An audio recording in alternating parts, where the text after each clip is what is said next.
La traduction de ces versets est comme suit. Le premier verset est de la sourate Al-Ahzab. Il est dit « Certainement vous avez dans le prophète d'Allah un très bon exemple pour toute personne qui croit en Allah et dans l'au-delà et qui se souvient d'Allah beaucoup. » Le deuxième verset est de la sourate Al-Imran. La traduction de ce verset est comme suit. Dit « Si vous aimez Allah, eh bien suivez-moi. Allah va vous aimer et il va vous pardonner vos péchés. Et Allah est très pardonnant, miséricordieux. »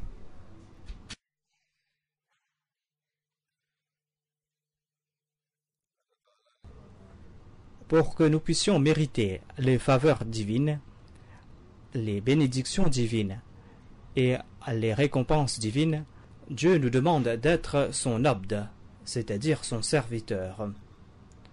On doit faire partie de ces serviteurs qui suivent ses ordres. Au cours de mon précédent sermon, j'en ai fait mention. À savoir qu'il est important de suivre les commandements de Dieu, et c'est ainsi que l'on va faire partie de ces vrais serviteurs de Dieu. Et Dieu nous a donné d'innombrables commandements à ce sujet. Et l'homme doit faire des efforts pour suivre ses commandements et ses préceptes. Il doit agir ainsi afin que les commandements de Dieu puissent s'appliquer à lui. Dans ces versets, il est dit que l'on doit répondre à l'appel de Dieu et qu'on doit croire en lui. C'est quand cela va s'appliquer à lui que le croyant va mériter les faveurs de Dieu.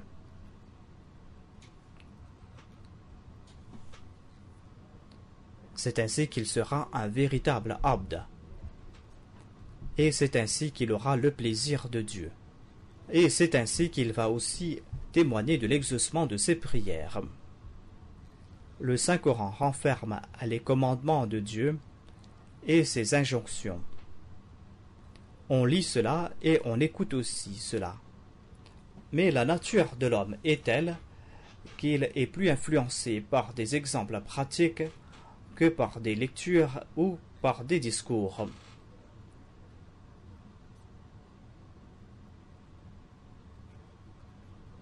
Cela crée en lui une certaine ardeur. Quand on déclare aimer quelqu'un, eh bien on essaye de copier les qualités et les actions de son bien-aimé. Et les actions ont une autre couleur. Mais lorsqu'on éprouve cet amour pour quelqu'un, et qu'en raison de cet amour, on fait de son bien-aimé son modèle, et que cela fasse partie de la foi, dans ce cas, le seul désir du croyant est de protéger sa foi grâce à son bien-aimé, afin qu'il progresse dans sa foi. Voilà en somme le seul désir qu'il doit éprouver. Il doit désirer protéger sa foi et progresser dans sa foi. Nous sommes chanceux car Dieu nous a donné la possibilité de faire partie de la Ummah du Saint-Prophète Mohammed sallallahu alayhi wa sallam.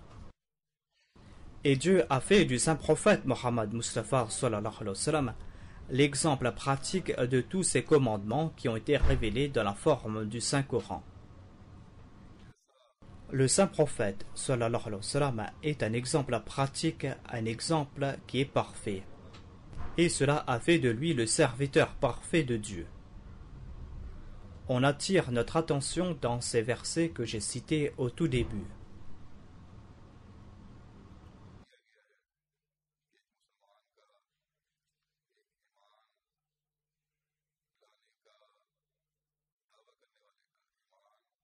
Il est dit que la foi d'un musulman et que la foi d'un croyant sera parfaite et qu'il va pouvoir jouir de la proximité de Dieu lorsqu'il va suivre le saint prophète Mohammed sallallahu alayhi wa sallam.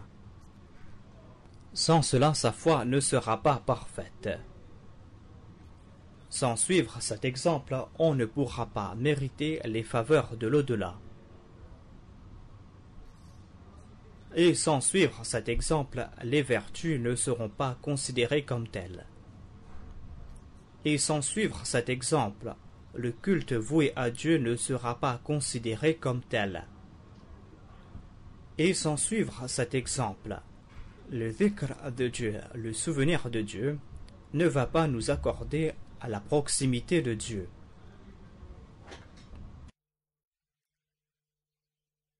Et sans suivre cet exemple, l'on ne pourra pas se libérer du joug des péchés. Et sans suivre cet exemple, l'on ne pourra pas profiter de la rahimia de Dieu. Cette rahimia pour laquelle on implore l'aide de Dieu. Et sans suivre cet exemple, l'on ne pourra pas acquérir l'amour de Dieu. Car le saint prophète est la personne la plus aimée par Dieu. Et si on ne le suit pas, on ne va pas mériter l'amour de Dieu. Ainsi, tout comme je l'ai déclaré, nous sommes chanceux, quant à nous, que nous sommes musulmans. Mais nous allons profiter de cette faveur que de faire partie de sa Ummah et d'être musulmans lorsque nous allons faire en sorte que nous puissions marcher sur les pas du saint prophète Mohammed paix soit lui. Lorsque nous allons mettre en pratique les préceptes du saint prophète Mohammed paix soit lui, lorsque l'on va s'évertuer en ce sens, tout comme l'a pratiqué le saint prophète sallallahu alayhi wa sallam. Il a déclaré al-imamu junnatun, c'est-à-dire un imam est un bouclier, et il nous a fait un rappel concernant ce verset, à savoir que son exemple à lui va nous protéger de Satan et va faire de nous de véritables serviteurs de Dieu. Nos efforts ne serviront à rien ici. On sera à l'abri derrière son bouclier. En ce qui concerne l'ibada, le saint prophète nous fait comprendre que si vous accomplissez des actions que moi je n'ai pas accomplies, eh bien vous n'allez pas accomplir l'ibada, vous n'allez pas vous attirer l'amour de Dieu. Cela est impossible.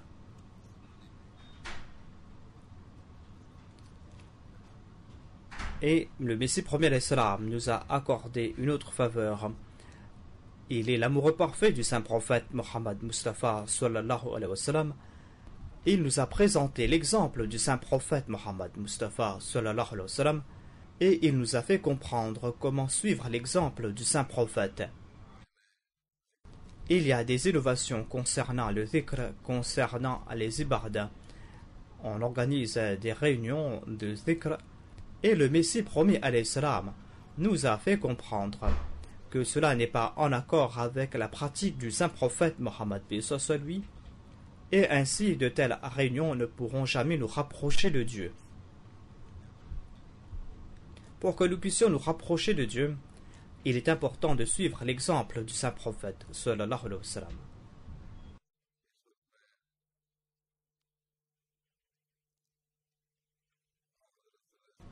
Pour le sermon d'aujourd'hui, je vais présenter quelques exemples tirés de la vie du saint prophète Mohammed paix soit lui. Je vais présenter des exemples qui ont trait à l'ibadah du saint prophète Mohammed paix soit lui. Ce sont là autant d'exemples et de guides pour nous.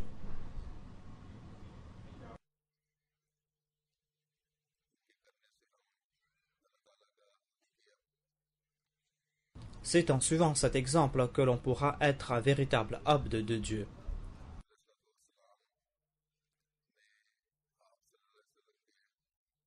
Avant de présenter cela, je vais présenter les propos du Messie premier alayhi salam concernant le saint prophète Mohammed Mustafa sallallahu alayhi wa sallam.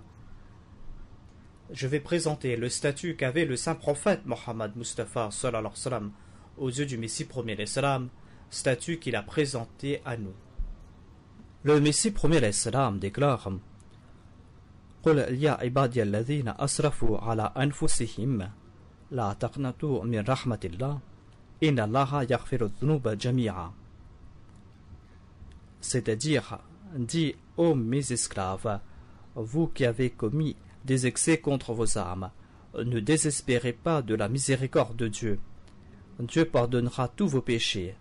Dans ce verset, au lieu de dire Qul ya ibadillah, ya ibadillah qui signifie ô les serviteurs de Dieu, à la place de cela, il est dit Qul ya ibadi, c'est-à-dire dit ô vous mes esclaves. Le secret de ce style ici est que ce verset a été révélé afin de nous donner la bonne nouvelle de la miséricorde de Dieu et afin de consoler ces personnes qui ont commis de grands péchés et qui sont poussées au désespoir. Ainsi, Dieu a désiré, grâce à ce verset, de présenter l'exemple de sa miséricorde, et afin de montrer cela aux hommes, et afin de démontrer à quel point il accorde des faveurs à ceux qui lui sont fidèles. Il y a ces personnes qui ont désespéré complètement de la miséricorde de Dieu en raison de leurs péchés, mais ici on leur annonce que les faveurs de Dieu sont immenses. Le Messie premier l'Islam déclare que, en disant Qul ya ibadi, Allah nous fait comprendre que, voyez mon prophète bien-aimé, il est mon serviteur choisi, et grâce à une obéissance indéfectible, il a atteint ce haut niveau.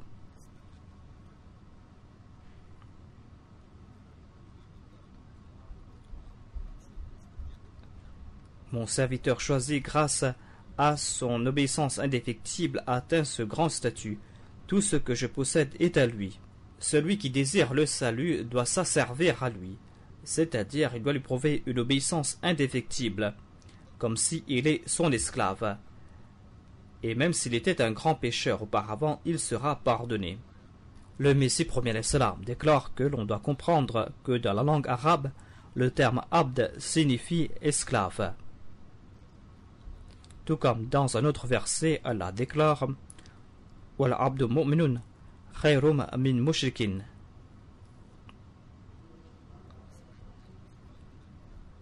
Dans ce verset, on trouve cette indication, à savoir que celui qui désire le salut doit s'asservir à ce prophète, c'est-à-dire qu'il doit suivre ses commandements et il ne doit jamais lui désobéir. Tout comme un esclave s'asservit à son maître, c'est-à-dire qu'on doit suivre ce prophète tout comme un esclave obéit à son maître. Et c'est là que l'on va avoir le salut. Ici, l'on ne peut que s'en plaindre de ces soi-disant défenseurs de l'unicité de Dieu et qui ressentent une grande inimitié à l'égard du saint prophète Mohammed sallallahu alayhi wa sallam et qui disent que les noms Ghulam Nabi, Ghulam Rasoul, Ghulam Mustafa, Ghulam Ahmad et Ghulam Mohammed, tous ces noms sont une forme de shirk. Grâce à ce verset, l'on a compris que c'est ainsi que l'on pourra avoir le salut.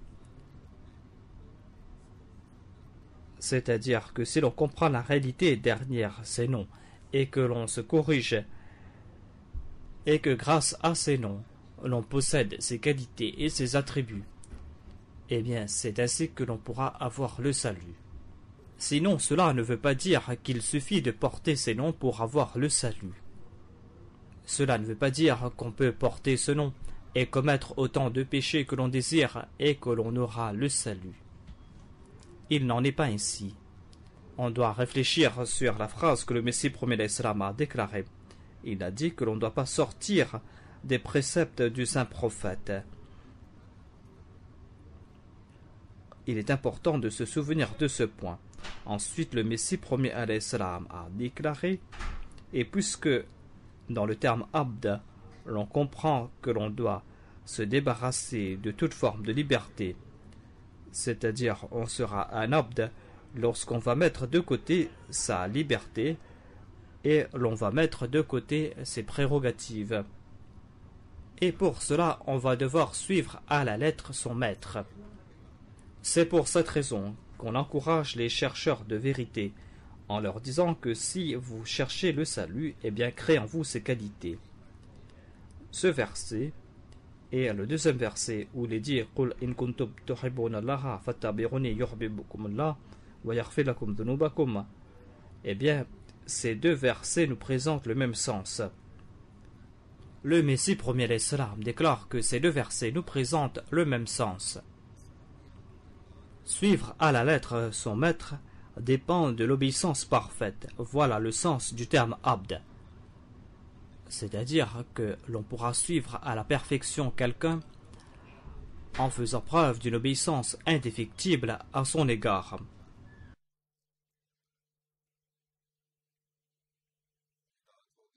C'est en faisant preuve d'obéissance à son égard que l'on pourra le suivre. Le Messie premier alayhi salam déclare: voilà le sens que l'on trouve dans le terme abd. Suivre à la lettre son maître dépend d'une obéissance indéfectible à son égard. Voilà le sens que nous présente le terme abd. Voilà les secrets qui ont été évoqués dans les versets précédents. Dans le premier verset, on a promis le pardon de Dieu. Il y a aussi la bonne nouvelle pour que l'on mérite l'amour de Dieu. Ainsi, l'on pourra présenter le verset « Qul ya ibadi » en disant « Qul ya muttabi'i », c'est-à-dire « Ô vous qui me suivez, vous qui avez commis de grands péchés, ne désespérez pas de la miséricorde de Dieu, car Allah va pardonner tous vos péchés quand vous allez me suivre. » L'on ne va pas trouver ce sens si l'on dit que « Ibad » signifie uniquement les serviteurs de Dieu. Il sera tout à fait erroné de dire ici que Dieu va pardonner les polythéistes et les mécréants sans qu'ils remplissent la condition de la foi et de l'obéissance.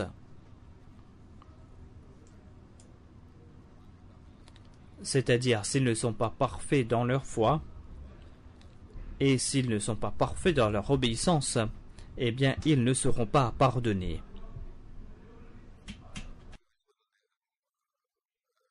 Dieu ne va pas pardonner ainsi les mouchtikines et les kafirines. De tel sens va à l'encontre des déclarations claires du Saint-Coran.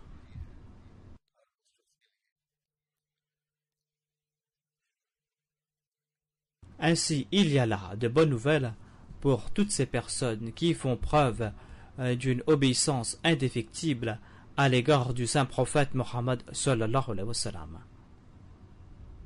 En le suivant à la perfection, on arrive à se débarrasser de ses plus grands péchés.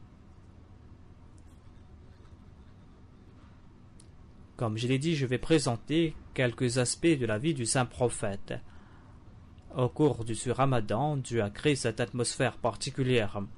C'est quelque chose que Dieu fait naître au cours de chaque Ramadan.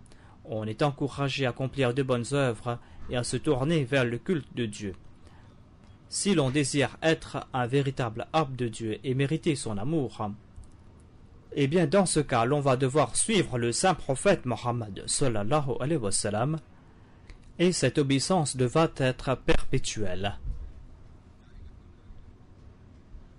Il ne suffit pas d'accomplir une action une fois. L'exemple du saint prophète Mohammed paix soit lui ne se limite pas à un seul aspect de la vie. Cela n'était pas non plus limité au Ramadan. Selon Hadrat Aisha radhiyallahu anha, kana khuluquhul Qur'an, c'est-à-dire il était le Coran personnifié, et cela concernait chaque aspect de sa vie. Le Messie premier alayhi salam a déclaré que grâce à cela, ceux qui sont au comble des péchés arrivent à voir quelques lueurs d'espoir. Et cela va se faire lorsque l'on va suivre l'exemple du saint prophète Mohammed paix soit lui, lorsqu'on aura faire l'intention de le suivre et lorsqu'on va traduire cette intention de la pratique et lorsqu'on va le faire de manière régulière. Ensuite, le Messie premier alayhi salam nous présente le sens de ce verset ou le résumé de ce verset. Il déclare que le résumé de ce verset est que l'on s'adresse ici au prophète de Dieu.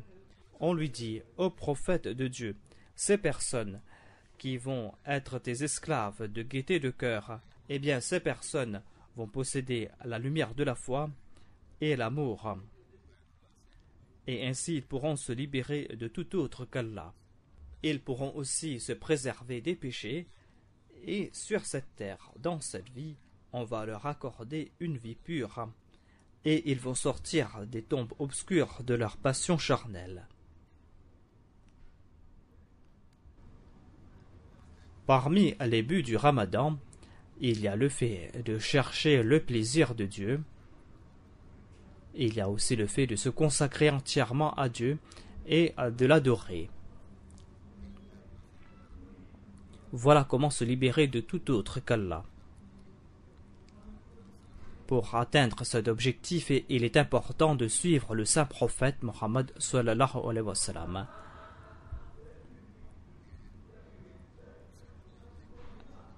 Ainsi, ces personnes vont recevoir une vie pure.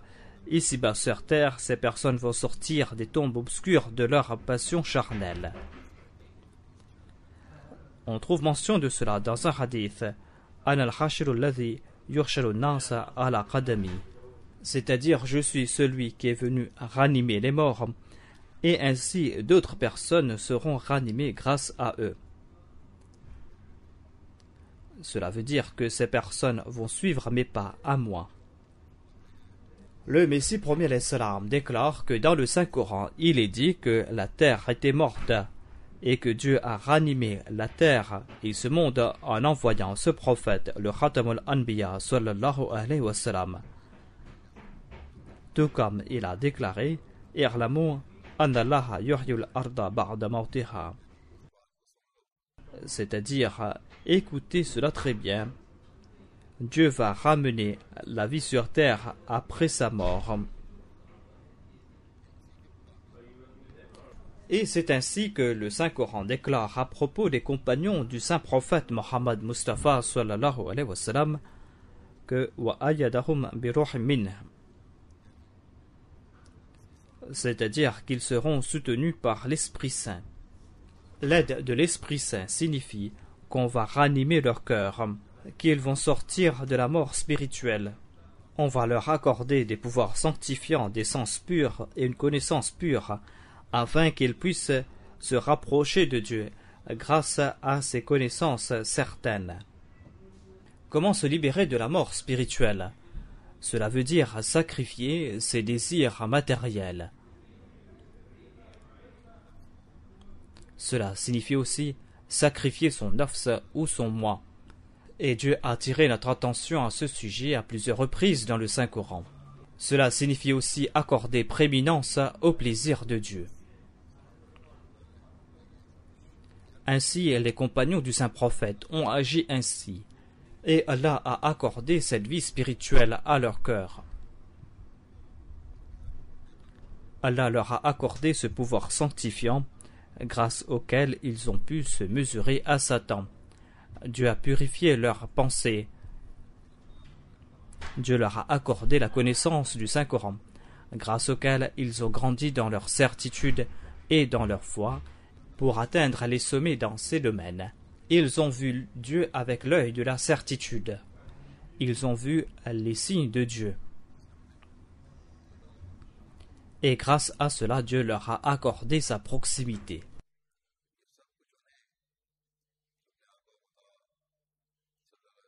Ils ont pu acquérir tout cela en suivant leur maître, le saint prophète Mohammed Mustafa sallallahu alayhi wa sallam. Et ils ont compris davantage ce qu'a dit Dieu dans le Saint-Coran. وَالَّذِينَ جَاهَدُوا فِينَا لَنَهْدِيَنَّهُمْ سُبُلَنَا. Dieu déclare que ceux qui font des efforts dans notre voie, nous les guidons certainement vers nous. Ainsi, ils ont pu comprendre davantage ce précepte de Dieu. Et comme je l'ai déclaré, ils ont compris tout cela en suivant le saint prophète Mohammed Mustafa sallallahu alayhi wa sallam. Ensuite, le Messie promis alayhi salam déclare que cette connaissance qui apporte le salut ne peut être reçue sans acquérir cette vie qui dépend de l'Esprit Saint. L'Esprit Saint qui accorde cette vie à l'homme. Le Saint-Coran déclare que cette vie spirituelle est accordée en suivant ce prophète béni.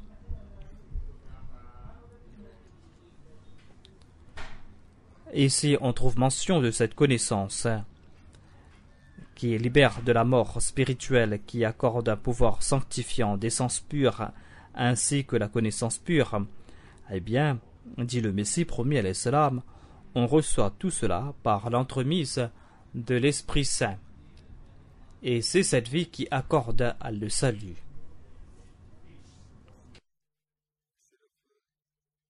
L'homme de son propre chef ne peut acquérir ces qualités au cours de sa vie.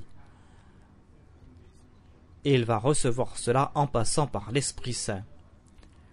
Et le Saint-Coran annonce cela clairement, que cette vie spirituelle, on pourra l'acquérir en suivant le saint prophète Mohammed, paix soit lui. C'est la vie spirituelle et ce n'est pas une vie physique. Et c'est en suivant le saint prophète Mohammed, paix soit lui, que l'on pourra acquérir cette vie. Le Messie premier l'Islam déclare que toutes ces personnes qui se rebellent contre le saint prophète Mohammed, paix soit lui, sont mortes. Tous ceux qui vont se détourner de l'obéissance envers le saint prophète sont morts. Ils n'auront pas cette vie spirituelle. Cette vie spirituelle signifie les forces intellectuelles et physiques qui naissent grâce à l'Esprit Saint. Et le Saint-Coran nous fait comprendre que Dieu désire que l'homme pratique 600 commandements. Et l'ange Gabriel a 600 ailes. Et tant que l'homme ne pratique pas ces 600 commandements, et tant qu'il ne se met pas sous les ailes de l'ange Gabriel, il ne pourra pas engendrer cet enfant qui va s'immoler en Allah. Ici, le Messie premier l'Islam nous a donné l'exemple de la naissance d'un enfant. Il déclare que tant que l'homme ne pratique pas ces 600 commandements de Dieu, il ne pourra pas engendrer cet enfant qui va s'immoler en Allah. Il ne pourra pas engendrer cet enfant qui va le rapprocher de Dieu. Et l'homme a la possibilité de pratiquer ces 600 commandements. Ce n'est pas quelque chose d'impossible pour lui. Dieu lui a accordé cette possibilité d'accomplir ces 600 commandements s'il a le désir et s'il fait des efforts.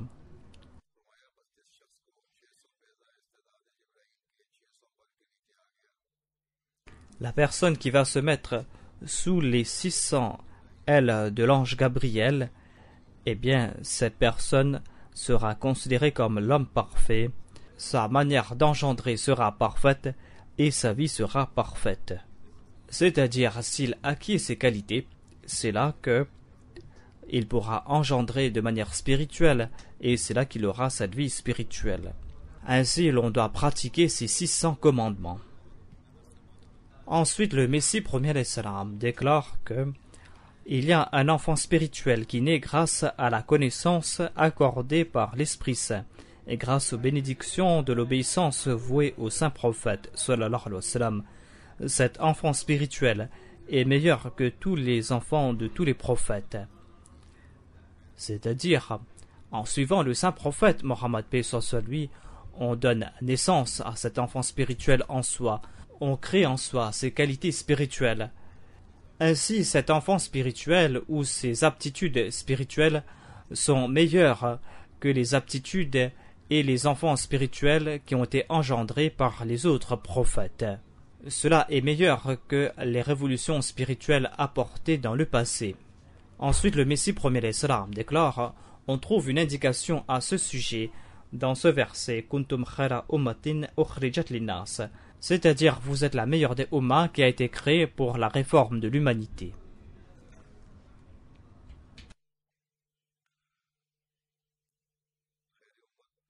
Il est dit que nous sommes la meilleure des ummas. On entend cela dans les discours aussi.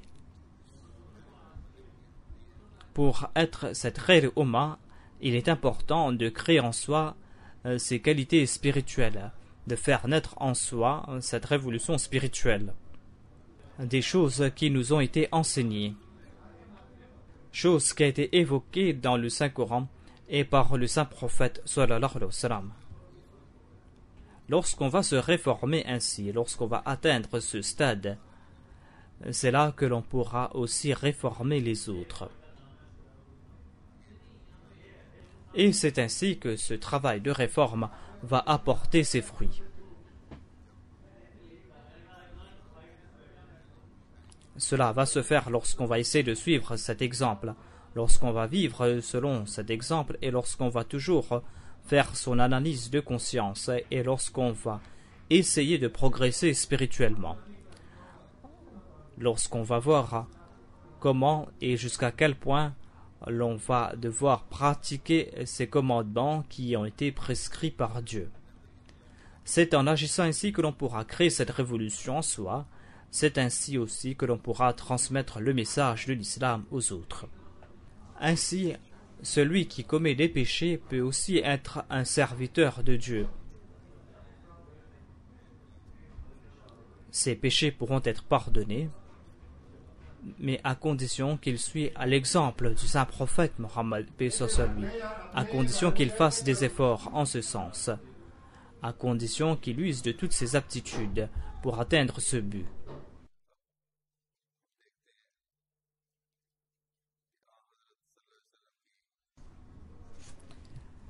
Il y a plusieurs aspects dans la vie du saint prophète Mohammed sallallahu alayhi wa sallam. Il nous sert de référence et Dieu nous a demandé de le suivre. Et le Messie premier alayhi salam nous a expliqué comment acquérir ces qualités.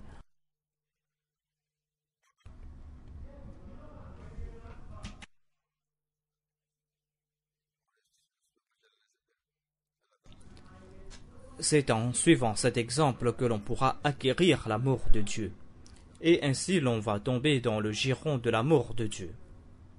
On va tout d'abord voir quelques aspects de l'amour de Dieu, de la reconnaissance qu'éprouvait le saint prophète Mohammed paix soit lui, et concernant l'ibarda du saint prophète Mohammed Mustafa sallallahu alayhi wa sallam.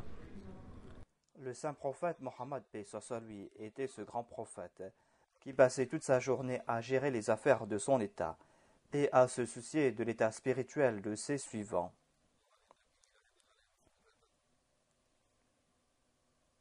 Durant les jours ordinaires, il était très occupé.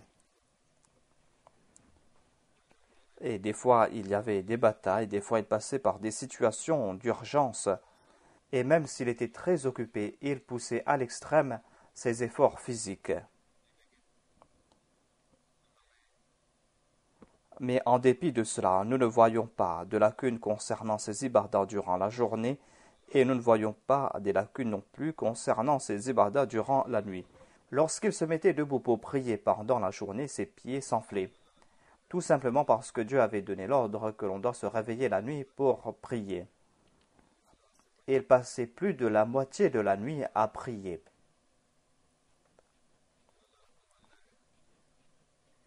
Allah déclare Inna nashiat al-layli hiya ashadu wat'an wa aqwamu qila.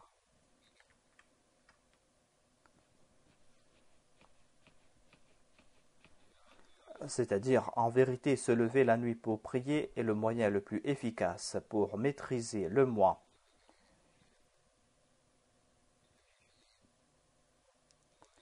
Et c'est le moyen pour rendre la parole plus ferme.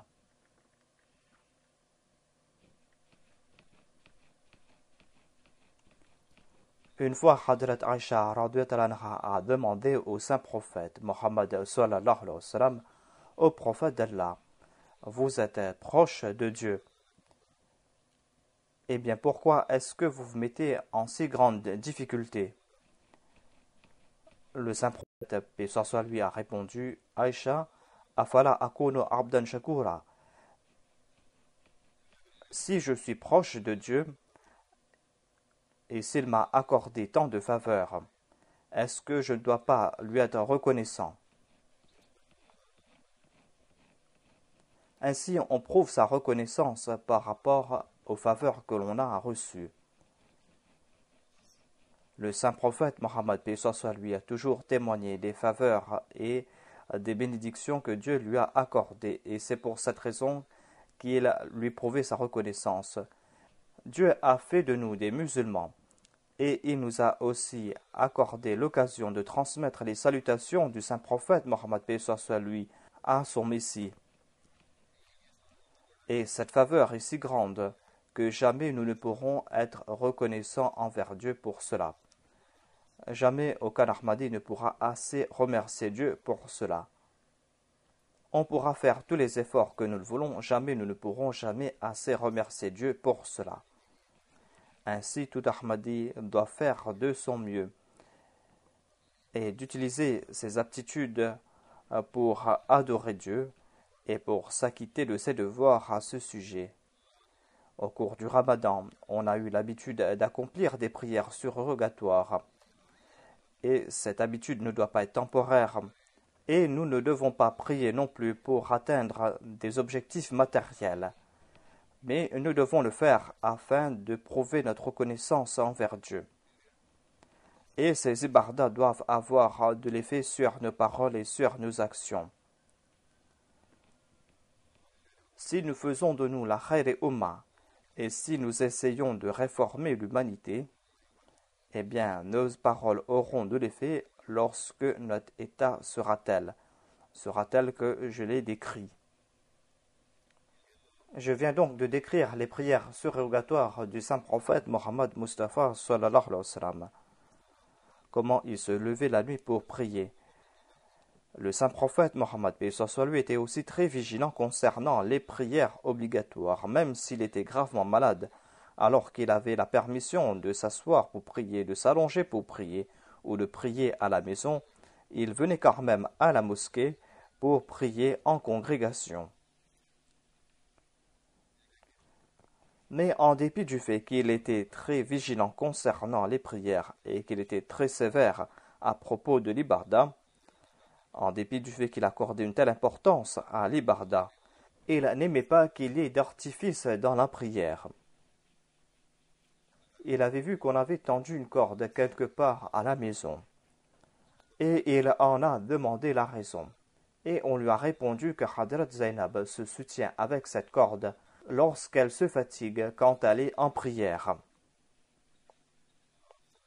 Le saint prophète Mohammed lui n'a pas aimé cela. Il a déclaré que l'on doit prier tant qu'on peut le faire à l'aise, tant qu'on le peut le faire avec facilité. Lorsqu'on commence à se fatiguer, on doit s'asseoir. Dieu avait accordé une grande force au saint prophète Mohammed lui. Il pouvait prier même si ses pieds étaient enflés. Mais il avait accordé cette facilité aux autres. Mais cette facilité ne veut pas dire non plus que l'on doit le faire par habitude. Certains prient en étant toujours assis.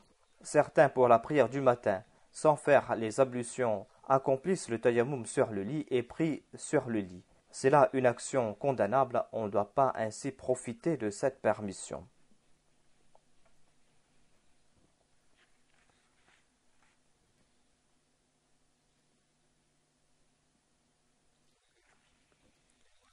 Car ce ne sera plus de l'ibadah. Il est important d'user au maximum ses aptitudes et ses capacités. Et toute personne connaît ses capacités et ses aptitudes. Lorsqu'il en sera ainsi, c'est là que l'on pourra dire que l'on est en train de suivre l'exemple du saint prophète Mohammed lui et qu'on est en train de faire des efforts en ce sens. Nous avons vu donc l'exemple du saint prophète Mohammed lui concernant l'ibadah. Mais en dépit de cela, une fois,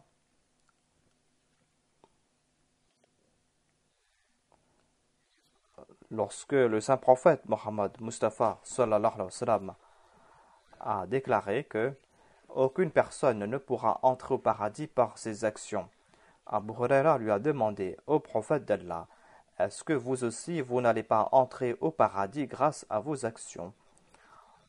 Vous qui passez toute la nuit à adorer Dieu, vous qui avez les pieds enflés en raison de vos prières, vous qui passez par de tels états.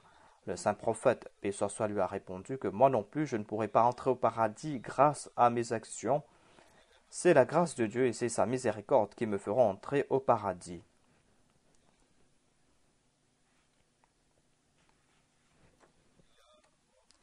Ainsi donc nous voyons sa crainte et son humilité. Il y a certaines personnes qui sont fières de leur peu de vertu, de leurs quelques bonnes œuvres. Ces personnes doivent ressentir cette grande crainte en elles. Qu'Allah nous couvre de sa miséricorde et de son pardon, et qu'il fasse que nous puissions l'adorer comme il se doit, et qu'il nous accorde aussi l'humilité. Le saint prophète Mohammed sallallahu alayhi wa sallam a déclaré que vous devez toujours accomplir de bonnes œuvres et chercher les voies pour vous rapprocher de Dieu. Il a déclaré que personne ne doit désirer la mort, car si cette personne est vertueuse, eh bien, elle va grandir dans ses bonnes œuvres et elle va hériter les faveurs de Dieu. Si cette personne est méchante, eh bien, elle aura l'occasion de se repentir. C'est Dieu lui-même qui accorde cette occasion pour le repentir et on doit aussi implorer Dieu en ce sens. La majorité des gens sur terre sont empêtrés dans le mal et ne cessent de s'empêtrer davantage dans le mal. Ce qu'a dit le saint prophète Mohammed lui concerne les croyants et cela concerne les petits péchés. Il a déclaré que vous devez prier pour qu'Allah vous aide à vous débarrasser de ces faiblesses. Au cours du Ramadan, on essaye de se débarrasser de ces faiblesses et on doit faire davantage d'efforts en ce sens et on doit maintenir ces mêmes efforts. Le saint prophète Mohammed sallallahu alayhi wa sallam a déclaré cela pour ces personnes qui sont enclins à se repentir, des personnes qui essayent de grandir dans leurs bonnes œuvres, des personnes qui prient en disant que la mort nous est destinée, certes, mais que la mort nous vienne lorsque Dieu soit content de nous. Le saint prophète Mohammed sallallahu alayhi wa sallam a déclaré que ce sera de l'insolence que de ne pas utiliser à bon escient les faveurs que Dieu vous a accordées.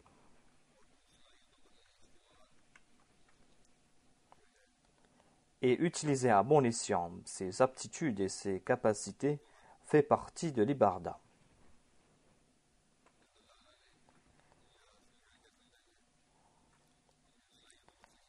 Utiliser à bon escient ses aptitudes et de l'ibarda.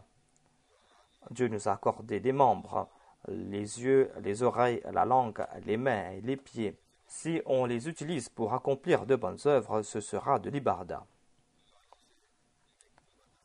On doit utiliser les oreilles pour écouter de bonnes paroles, pour chercher le plaisir de Dieu. Mais on ne doit pas utiliser ses oreilles pour écouter des médisances. Ce sera là un péché.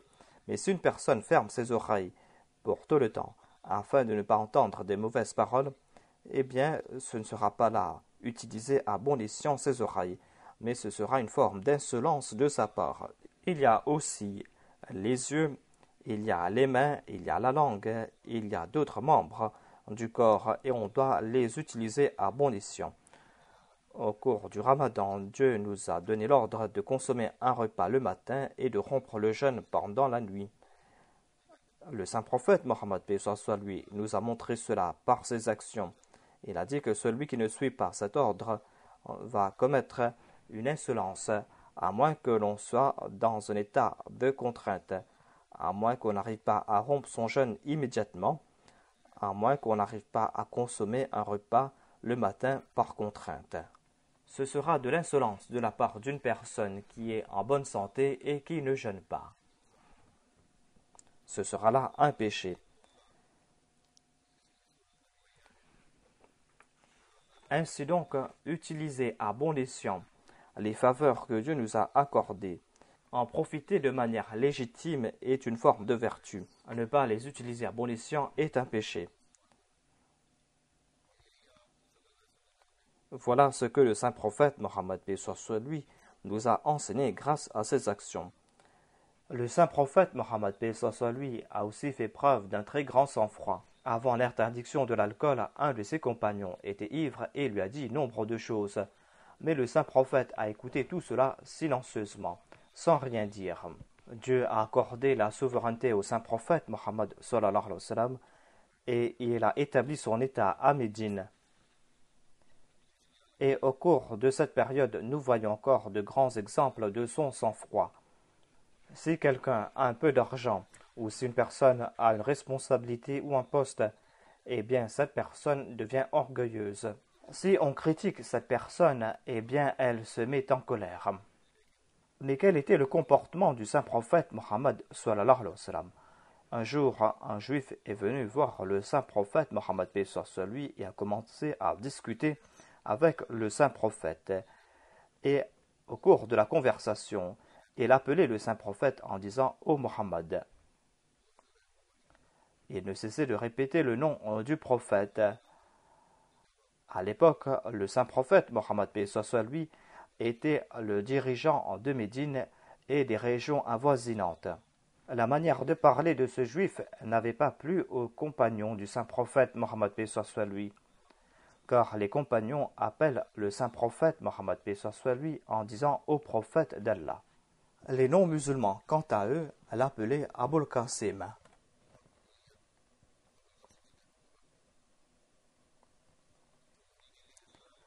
Donc le juif répétait le nom Mohammed, et ainsi un des compagnons l'a frappé, et il lui a dit que si tu ne peux pas dire Rasulullah, eh bien appelle-le par le nom Abul Qasim. Le juif a répliqué que moi je vais l'appeler par le nom que lui a donné sa mère et son père. Le saint prophète Mohammed paix soit lui a souri et a dit que c'est vrai, mes parents m'ont donné le nom Mohammed, et laissez-lui m'appeler par ce nom, et ne soyez pas en colère. Des fois, certaines personnes attrapaient sa main pour une longue période, alors que ces personnes étaient des obstacles dans les tâches qu'il devait accomplir. Des gens perdaient son temps. Mais le saint prophète Mohammed paix soit lui les écoutait avec calme et répondait à leurs besoins.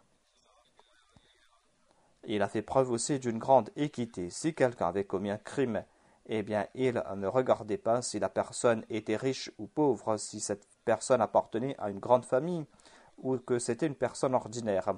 Une femme appartenant à une grande famille avait volé les biens de quelqu'un et on a châtié cette femme. Et de nombreuses personnes qui appartenaient à sa tribu étaient très bouleversées. Ses proches en particulier étaient très bouleversés. Et il disait que cette femme appartenait à une très grande famille. Pourquoi est-ce qu'elle doit être châtiée? Et on a envoyé Osama auprès du saint prophète Mohammed paix soit lui pour plaider en faveur de cette femme afin qu'elle ne soit pas punie. Le saint prophète Mohammed paix soit lui était en colère en entendant son plaidoyer. Il était miséricorde de la tête jusqu'aux pieds. Et lui qui était toujours Amen. Il ne se mettait pas souvent en colère, mais au cours de cette occasion, il était en colère. Il a répondu « Est-ce que vous êtes en train de venir plaider en sa faveur contre le décret de Dieu ?» Il a répondu que les autres peuples ont été détruits auparavant, parce qu'on pardonnait les riches et les grands, et on commettait des exactions contre les faibles. L'islam ne nous permet pas cela. Je jure par Dieu, a dit le saint prophète, même si ma fille Fatma a commis un crime, eh bien je l'aurai punie. Nous voyons donc qu'il n'y a plus de justice parmi les musulmans, et c'est pour cette raison qu'ils sont tombés dans la décadence. Nous devons prendre beaucoup de précautions à ce sujet. Les responsables au sein de la communauté doivent faire preuve de justice et doivent éviter toute forme d'injustice car c'est quelque chose de dangereux et qui sera la cause du déclin.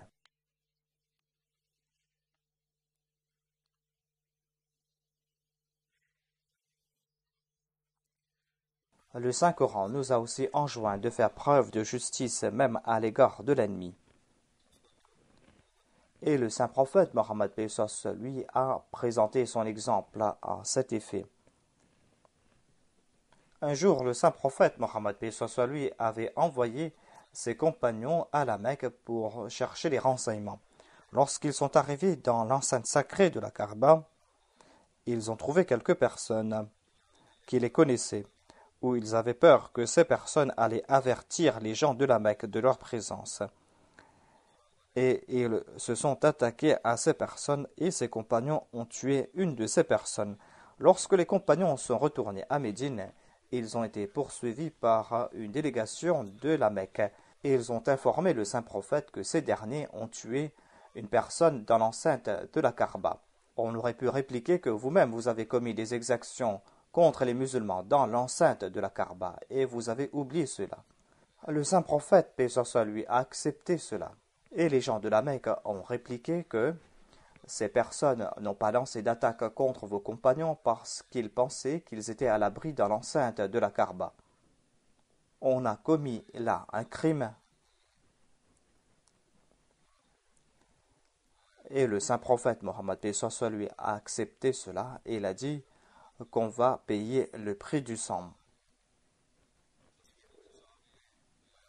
Voilà donc le sens de justice du saint prophète Mohammed Mustafa sallallahu alayhi wa sallam. Il respectait aussi les sentiments des autres.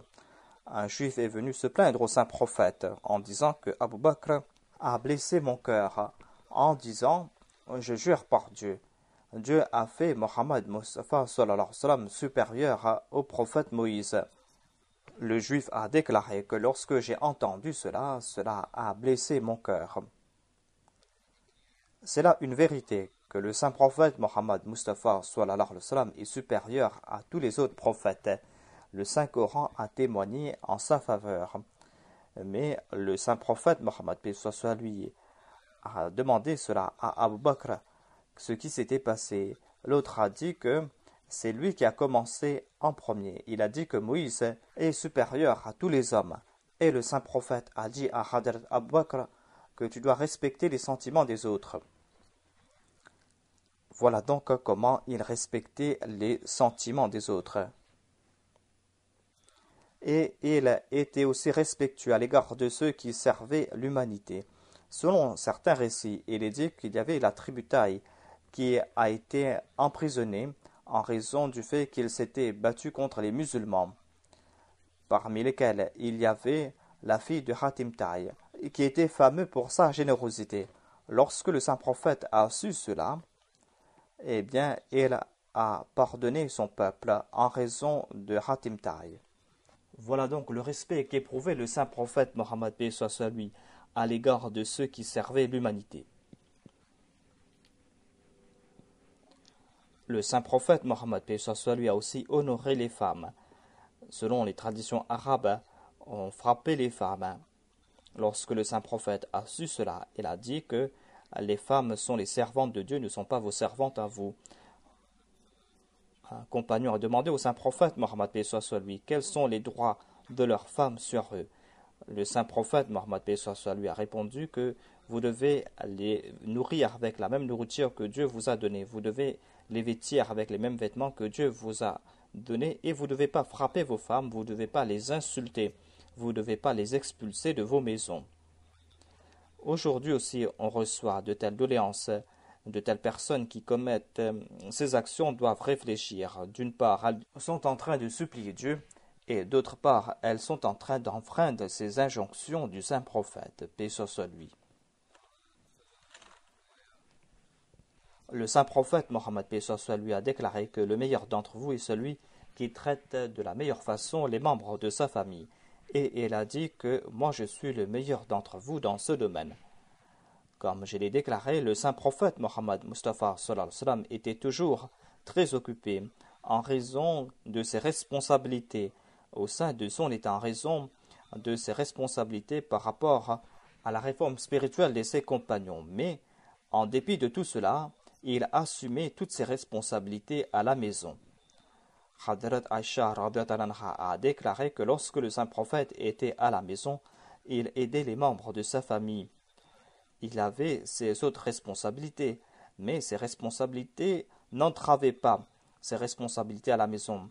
Il rapiéçait ses vêtements, il trayait le lait et s'il arrivait à la maison très tard, il prenait son repas en personne sans déranger les membres de sa famille. Voilà donc l'exemple du saint prophète Mohammed lui, en particulier pour ces personnes qui pensent que si on commence à faire le ménage à la maison, eh bien ce sera un péché. Si nous arrivons très tard à la maison, eh bien, nos épouses doivent se réveiller pour nous offrir un repas chaud. Et si elles ne le font pas, eh bien, on va perdre notre emprise sur nos épouses. De tels hommes ne sont pas tranquilles tant qu'ils ne tourmentent pas leurs épouses. On reçoit aussi des plaintes concernant certaines personnes. On dit que ces personnes sont en train de servir la communauté et traitent avec aménité les autres. Mais à la maison, ils sont si sévères envers leurs femmes que cela étonne plus d'un. Il y a cette disparité entre leurs actions. Et certains hommes sont pervertis par leurs proches. Cela concerne leurs